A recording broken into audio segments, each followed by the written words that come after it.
Hello and welcome to another Wednesday on the Den. My name is Aaron and I'm coming to you from Edinburgh in Scotland. I'm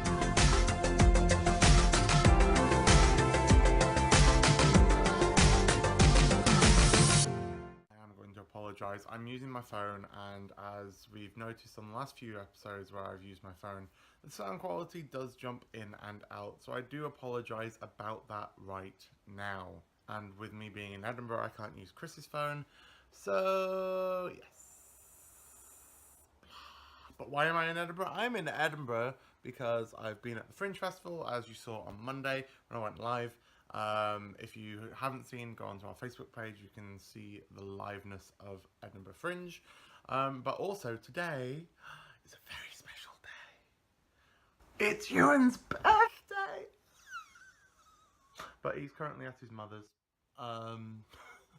He has gone, and so I thought I would take advantage of while he's away and do this week's video. So happy birthday, Ewan.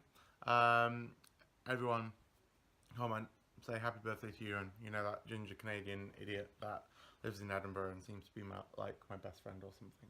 So this week is Viewers' Choice Week, and what we did was we have asked the people who auditioned for the Den to actually be our viewers this week and give us some suggestions. And so I have a couple of questions from Mark. So I'm going to read those off for you. So question 1, Ohana means family. Ohana means family. Yes, yes it does. Some gay men, the closest family they have is the family they have picked. What traditions do you celebrate with your biological family if you are still close? And what traditions do you celebrate with your chosen family? I'm still close with most of my family, I think. Yes. Yeah. I see my mum every single Monday. We have Monday Mum Day. That is a bit of a tradition, I suppose. It's a regular time that we see each other every single week. So that we can catch up, see each other, etc., go for food, and it's just really, really nice. Christmas is always done at my house now. I always cook Christmas dinner. Mum comes across and we all have food. Generally, I don't see my sister for Christmas until either before or after. Normally after, somewhere around her birthday. And the other main tradition that I have in the family is around my mum's birthday weekend, is that we tend to go to London for some reason and go and see shows, which is quite fun. So yeah, I'm really, really close with my mum. My dad being in the States, I don't obviously see him that regularly. And my sister, you know, we see each other when we see each other. But in terms of my non-biological family, my friends that I see, there are a few traditions that seem to exist, like right now. So for Ewan's birthday, I always tend to come up for at least a long weekend, if not a whole week, so that we can go to the Fringe Festival, we can hang out, and we can celebrate his birthday. So that's a huge tradition for me. You could class going to Tidal Wave as a tradition now, as I've done it for that many years. Going and catching up with my friends stateside and Tidal Wave side and all that. And in some ways attending any of the bear events that I go to on a regular basis. It's kind of a tradition. Even though in the UK we don't celebrate Thanksgiving, as someone who has an American passport and who is half American and who has been brought up to celebrate Thanksgiving because of my dad, every year I do celebrate Thanksgiving, but it tends to be with my friends, and they all come around and we all have Thanksgiving dinner. My mum sometimes comes along for that. One year we had, I think it was 13 people in the flat in Edinburgh that I cooked for. It was insane. It was insane. An awful lot of food, not a lot of space to cook it in, not a lot of space to serve it. But no, it was really, really good, really, really good fun. Every time that I come up to visit Ewan, there are certain things that we have to do. I think that's the same with any friendship. There are certain things that you do with your certain friends that it becomes a tradition, and it becomes that it's a thing that you do when you're together. Mark also asked his second question. He has put it down as option 2. But you know what, fuck it, let's just answer it anyway.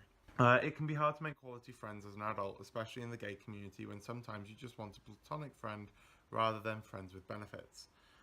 In the age of social networks, ghosting and Sarah, how do you get out of your shell and meet other gay men and form friendships? Also, Sarah, new secret, don't like it, please just fuck off. I think it's a hard one because, especially with a lot of the gay community and bears in general, a lot of people think, well, not a lot of people, but there is a stereotype of friends thinking, well, we're friends, so why aren't we also having sex? Um, and I very much do have friends who are just friends, and we don't do anything else because we're friends. I found it more so with my friends in the States that some of them have then got offended when I said, well, we're just friends, we don't have sex. And they don't seem to understand that. So I don't know if that's more of a stateside issue over a UK issue.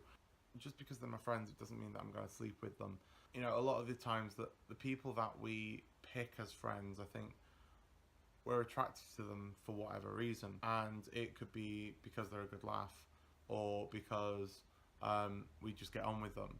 But a lot of the times I feel like within the gay community, we start talking to people in a club or online or whatever else, and it's based on the artificial and superficial and what we see in front of us. You know, are they attractive to us? It's not all just based on personality. And you can say that's wrong, you can say that's right, blah blah blah blah. And you can say, oh, you're talking bollocks, I'll talk to anyone. The people that you're drawn to are more likely to be people that your eyes find attractive. That is how you perceive someone to start with, by what they look like, how they hold themselves, etc, etc, etc. You don't know what someone's personality is like by looking at them. The thing is, there's nothing wrong with, you know, starting to talk to someone because you find them attractive, and actually that talking develops into a friendship. I have Growler on my phone mostly so that I can chat to people and get to know people and make new friends. That's the reason why I have it. It's not because I'm looking for sex every 5 minutes.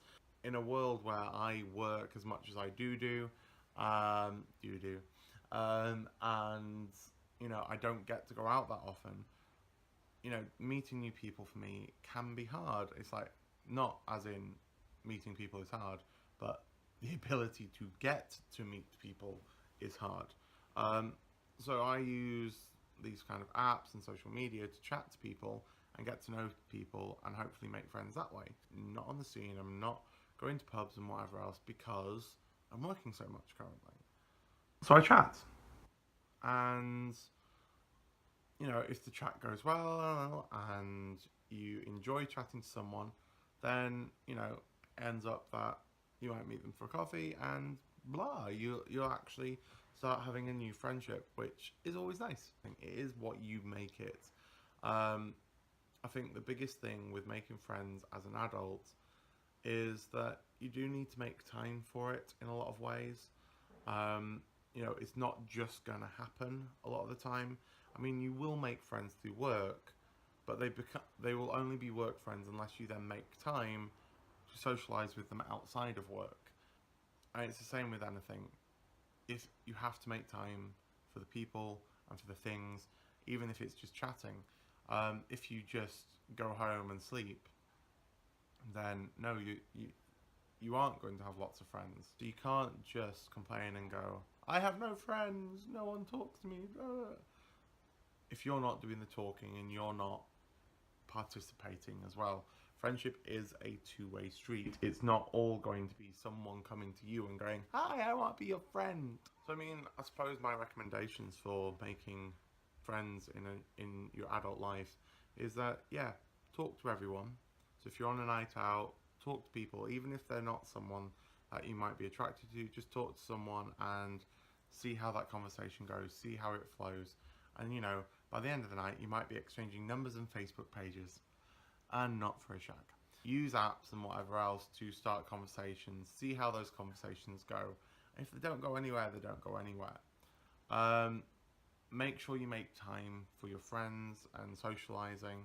You know, go out when your friends are going out with other friends, because then you might make friends with them. And in terms with the friends with benefits stuff, you know what? Friends with benefits is nice in some occasions, but be open and be honest with people. Don't lead people on, and if they feel that you know, friends should have sex, blah blah blah blah blah, you know, just sort of say, well, that's not my gig, that's not my thing.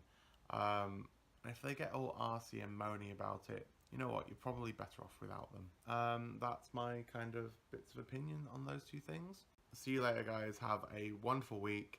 Enjoy what you do. Go out there, make some friends. Talk to your family. Tell them how much you love them, if that's your friends or your biological families, whatever. Yeah, share the love. Love you all. Bye.